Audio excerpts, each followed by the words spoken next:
Welcome back to the Run the Tape podcast, your one-stop shop for music, media, and creative tech industry news from the perspective of independent artists and innovators. We're back after a hiatus, feeling refreshed, feeling revived, feeling replenished. I'm your host, T. Nikki Page, multimedia artist and producer. On today's episode, it's getting a little political. The girls are protesting. The girls are on strike. Give them their coins. Give them their rights. Okay? And with good reason. Music acts in the U.S. are protesting anti-drag laws. The WGA is on strike. And record labels are fighting to prevent AI soundalikes from topping the charts. Girl, what is going on? These topics and more. Let's run the tape.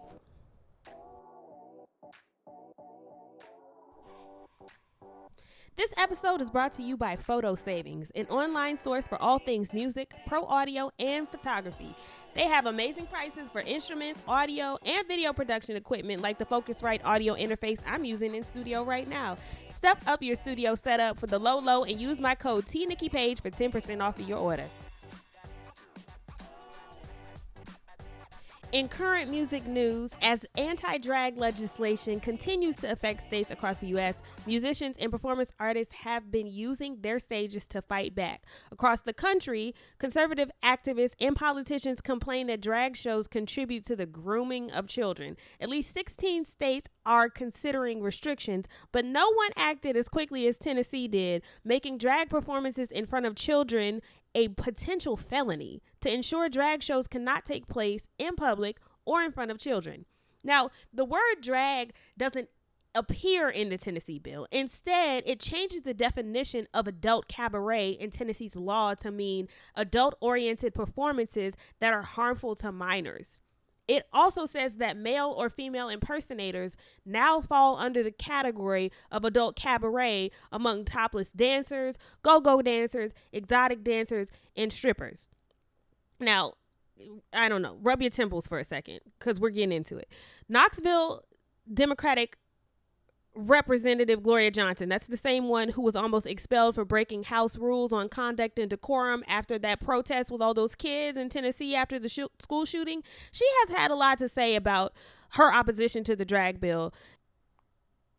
She questioned how many drag shows these politicians have actually been to and why they're targeting it.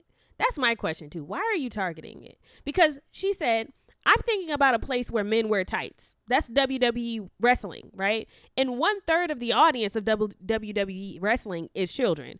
But somehow, someone dressing up and dancing is a problem.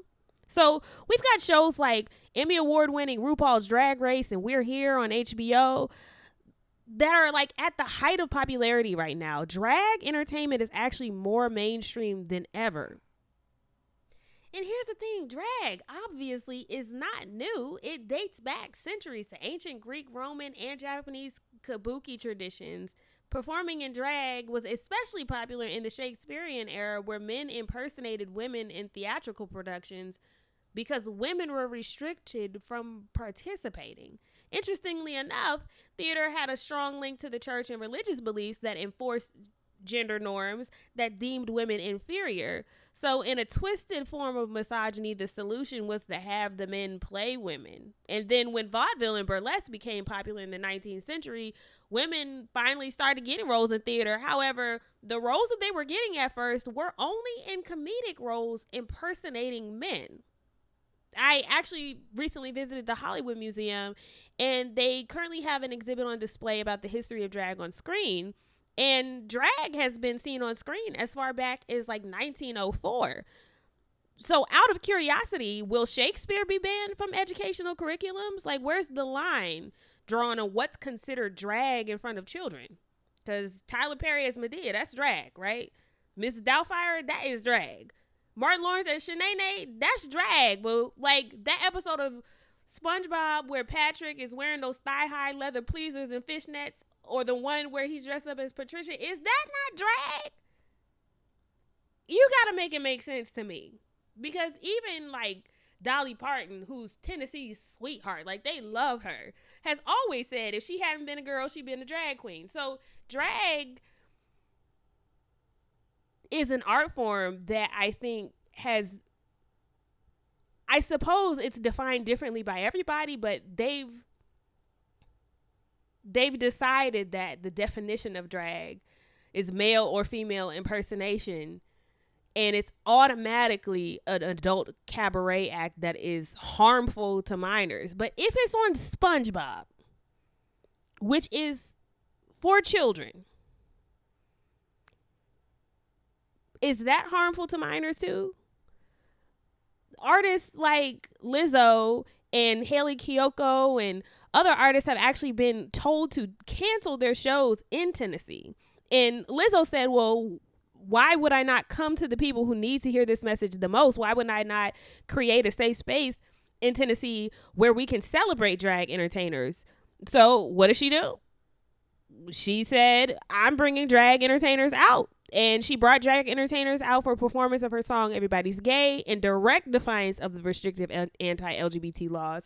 And while the law has since been temporarily blocked, artists like Haley Kiyoko and Orville Peck and Kelsey Ballerini have used their tour stops in Tennessee to dedicate a portion of their performance to advocate against anti-drag and trans laws emerging in the Deep South by inviting drag queens to perform on stage as well. And they've all been advised by local law enforcement that having a drag performance at an all ages show would result in legal action.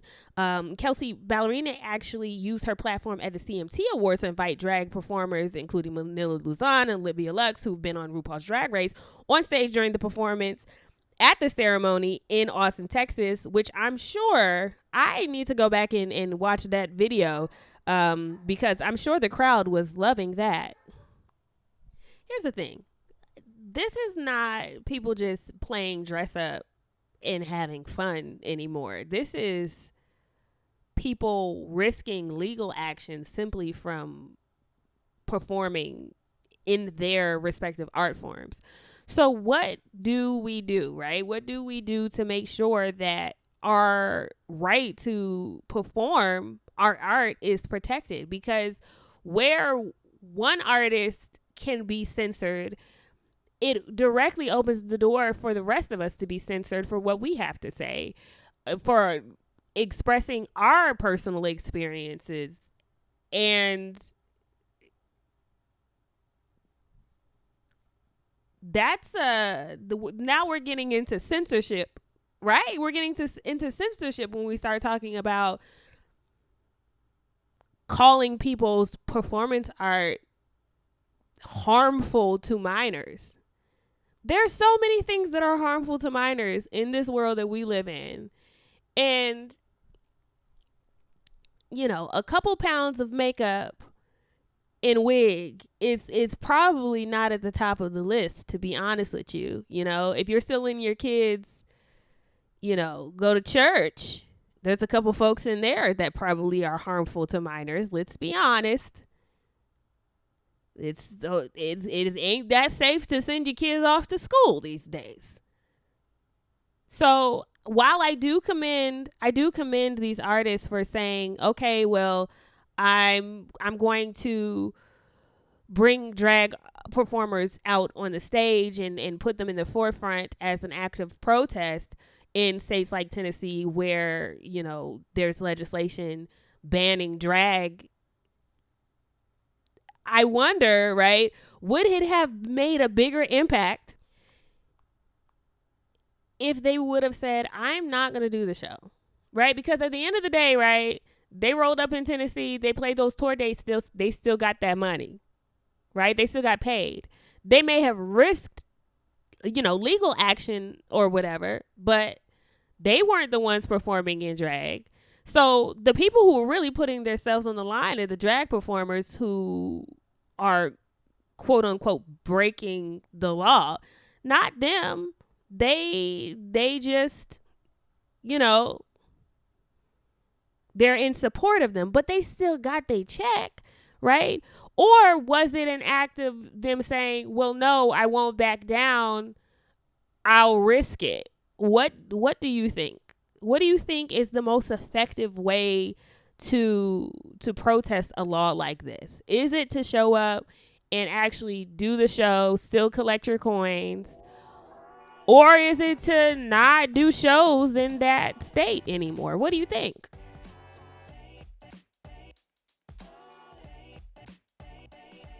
In other entertainment industry news, well, most of the Run the Tape listeners work in the entertainment industry in some way or another, so it's no secret by now that the WGA is on week 3 of their first strike in 15 years. Every day we're seeing different productions be shut down, many with the support from SAG-AFTRA members and DGA members who also have contract negotiations coming up as well. But if you're not a writer, what does this really mean? What are they even striking for? And more importantly, what is this strike mean for the studios? And is this strike the doing of the studios? Screenwriter and director Judd Apatow seems to think so. He's an industry heavyweight who writes and directs and has his own production company, so let's just say he's not hurting, okay? And while he's in full support of the WGA, he's personally of the opinion that the strike isn't any kind of surprise. In fact, he thinks that it may be a calculated business move by some of Hollywood's biggest controlling interests, aka a timely setup by the studios themselves to actually work in the favor of the alliance of motion picture and television producers. He said, I always think that whatever happens, they could have figured it out already. He says that the studios and streamers aren't treating writers as essential parts of their end games, and that they're like Twitter employees, that if they want to save money, they just get rid of 80% of the workforce. So he says, hey, maybe they actually orchestrated a strike to offset, maybe doing layoffs or something like that. Instead, like a lot of other corporations in other industries are also doing right now. That wouldn't be too far of a stretch to me.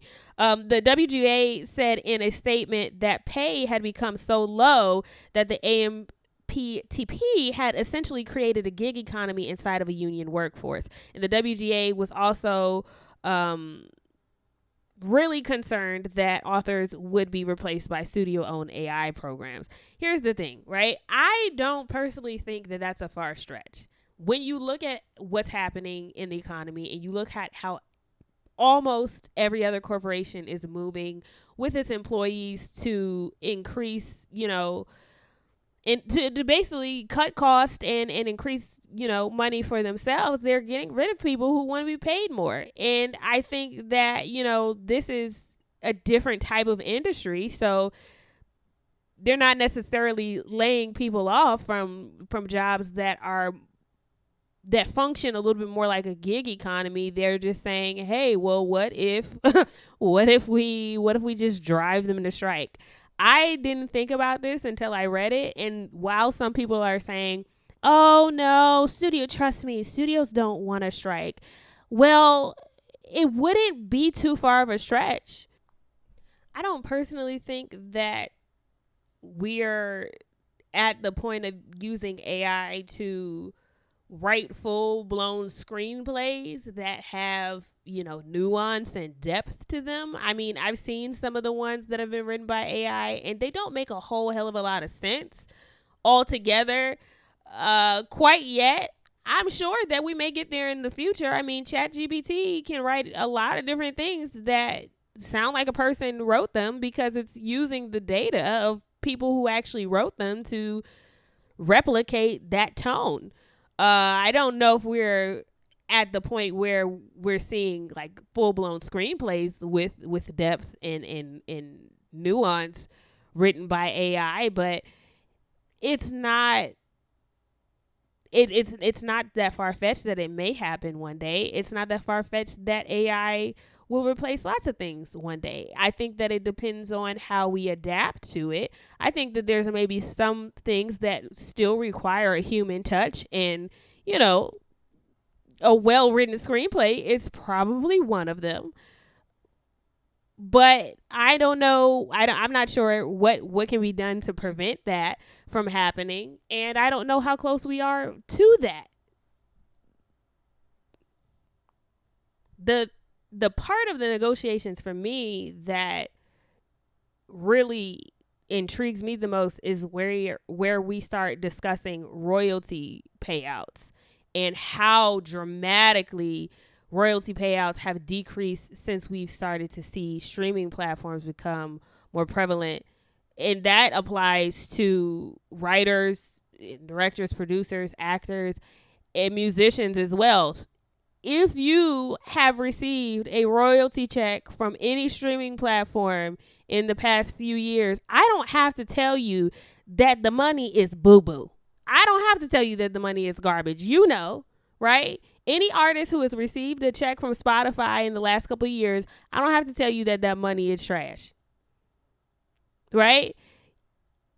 I don't, and so I'm sure when I looked at the WGA tiers to royalties from streaming platforms, first of all, it's like the meme where you're doing all the calculations. There's tiers to it. It's like, what kind of streaming platform is it? How much is their membership base? And all these different things factor into what your royalties might be. But you're seeing people who maybe were used to getting $100,000 a year in royalties getting like $2,500 a year. That is something that's worth protesting, and that's something that's immediate. That's something that we should be talking about right now. And when you talk about stuff like royalties, I think that that's a conversation that anybody in entertainment right now needs to be having. We all need to be having conversations about royalties as it pertains to streaming royalties. We all need to be having it because the payout structure for it is absolutely bananas. Now, the thing is, what is most effective there for us to get the proper royalties? I'm in full support of the WGA striking. I think that a lot of this is way overdue. And, you know, hey, the WGA has a pretty healthy strike fund, so these people are being well taken care of while they are not working. Shout out to everybody else who is supporting the WGA, the members of the other unions that are supporting and out there picketing with them, especially considering that some of these unions have no strike clauses. And I didn't know, but I learned recently that there are laws in the United States, labor laws, that prohibit solidarity action and secondary boycotting, which means that you can't just strike because another union is striking. Even if you're in solidarity with them, you can't just strike for the sake of striking in support of them. You got to have your own reason to strike. Did y'all know that? So, you know, they have labor laws in the United States that actually prohibit secondary boycotting or solidarity action, which is funny to me because I think that that's a straight up one of those laws that just say, hey, we don't want you all to strike, so we have to make sure that we put something in there that makes it a little scary for you to do so. It doesn't look like there's much of a penalty for it. Don't get me the line though. It just looks like, hey, maybe you don't have the same protections from striking as the people who actually are, you know, authorized to strike. You can't, if you lose your job while you're striking on behalf of somebody else's strike, you know, you ain't got no grounds or whatever. But I did not know that. I did not know the United States has protections in place for solidarity action. That was pretty wild to me. But, you know, all in all, I'm happy to see the solidarity from unions out there supporting the writers union, because I personally think that we need good writers. If you ever seen a bad movie, just know, hey, maybe there wasn't a lot of effort put into the writer's room. If you ever seen a really beautifully written movie, you have the writers to thank for that. They play a really key role in making sure that the things that we watch and the stories that we consume are actually like meaningful. So I'm in full support, and I don't think that AI can replace y'all anytime soon, but I'm with y'all because we really all need to be getting paid more. So wherever one artist is getting paid, it kind of raises the bar for the rest of us. So I'm with y'all. Speaking of AI, according to a new report, the three major labels, that's Universal Music Group, Warner Music Group, and Sony Music Group, the big three of the record labels, they're undergoing talks with the big music streaming services to find a way to get them to quickly and easily remove recordings with AI-generated vocals made to sound like popular artists. We're starting to see that come up a little bit more. We say, hey, write me a song that sounds like Drake, or write me a rap in the style of Kanye West. Combined with, deep fake technology that can make something look like Kanye West actually is saying it, it actually is pretty impressive these days how AI can recreate the sound of an artist, and actually using deepfake technology that you see in like one of the more recent Kendrick Lamar videos and stuff like that, to make it look like they're actually the ones saying these words as well. The idea is actually under discussion with Amazon Music, Apple Music, and Spotify. That's the big three of streaming platforms. And it would operate similarly to the idea that was proposed by the Digital Millennium Copyright Act. But this is a little bit different than that act, because it would cite violations of publicity rights, not copyright rights. Unfortunately, the law couldn't apply to most AI generated soundalike tracks because they're not technically infringing on protected elements of copyrighted recordings or compositions. Instead, they're violating the rights of publicity, which celebrities can receive to protect their likeness from unauthorized commercial exploitation. So these AI soundalikes, they're not really infringing upon their copyright rights because they're not recreating their performances. They're using the likeness. So that's maybe their voice or their style to make something that sounds similar to them. Now, some folks are saying, well, how big of an issue is that even? Well, it could be an issue if the AI is saying something inflammatory or something that could get the artist canceled, or maybe doesn't align with their personal beliefs, or it could be an issue in the future. I could see how that could be one, but technically it's not considered infringing upon their copyright rights, and it's not infringing upon their compositions. But citing rights of publicity can actually be more complicated than copyright, because they vary by state to state, and they're not really very backed by legal precedent. In fact, the use of sound-alike vocals for creative purposes actually can be protected as free speech in some situations, and these rights almost always belong to the artists themselves, including the AI sound-alike artists, not the label. So the labels filing notices on behalf of the artists with authorization seems like maybe the most straightforward legal process and argument, but it's not really it's in sticky water, because we're not really sure quite yet how to even approach legal protections for something like that. Now, the stance by blockchain based music platforms like Audius has allowed artists to opt in to allow AI generated works on their artist page. And they say that would create a separate tab on the artist's page for user generated content to alleviate confusion with the artist's own work. So basically the artist will be able to opt in to say, hey, AI stuff can be generated from my work. It gives the artist the right to choose. Now, I wonder how this applies to other labels like Capitol Records, who have already started signing virtual AI rappers like FN Mecca last year. FN Mecca's sound is a combination of a few rappers to me. And how does this law apply to labels that have already started signing AI soundalikes to their actual artist roster? If FN Mecca is an AI artist that is signed to a major label whose music and full catalog is on Spotify, Apple Music, how does that apply to the AI artists that are already up there? Are their profiles going to be removed? Is their music going to be removed based off of who they sound like? How can they determine who's a sound-alike of who? I'm really interested to see how they can determine which AI. I mean, obviously, I've heard some things. I've heard some AI sound-alikes that are like, okay, that's obviously supposed to sound like Drake. That's obviously supposed to sound like Kanye or whatever. But you listen to an artist like FN Mecca, and it sounds like a fusion of a couple of them. How do you prove that? How do you prove that it's the likeness of more than one artist? And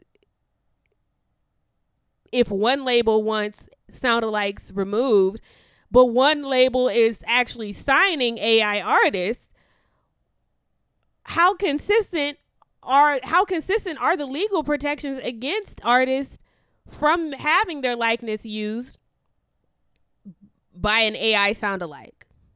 I don't know. I mean, I'm curious to see how this goes, but I do find it incredibly interesting. But as an artist, I think that I might feel some type of way if there's a signed artist at a record label that got a voice that sounds like my likeness. I mean, I understand why some artists are like, can we do something about this? Because it actually is pretty wild. It's the kind of stuff that you wouldn't even think of. I mean, until now.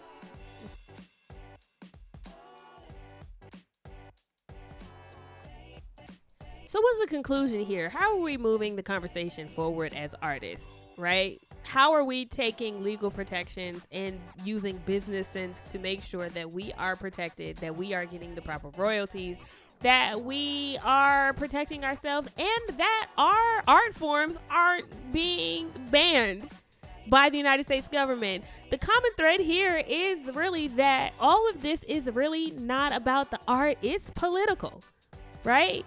What do we need to do to make sure that we are protecting ourselves and that we are being appropriately compensated for the things that we create? How are we making sure that our likeness is being protected, right? Your voice is your intellectual property, and your likeness just as much as your written word is, just as much as your composition is. What are we doing to maintain legal protection of our artistry when robots are trying to replicate artistry for free, right? Because on the capitalist side, right, on the corporation side of the industry, they just want to make this for as cheap as possible in a time where everybody wants to be paid what they deserve so that we can live comfortably doing what we're here to do. How can we take legal protections to protect our likeness? How can we take legal protections to protect our compositions? How can we make sure that we're not simply depending on royalties? And how can we get creative in our business sense to make sure that we're continuing to be paid? How? I would love to see, what anybody else has to say about this topic. Chime in the comments. Let me know what you think. That's all I got for this week, though, guys. And until then, keep good music alive, but keep your head up too, child.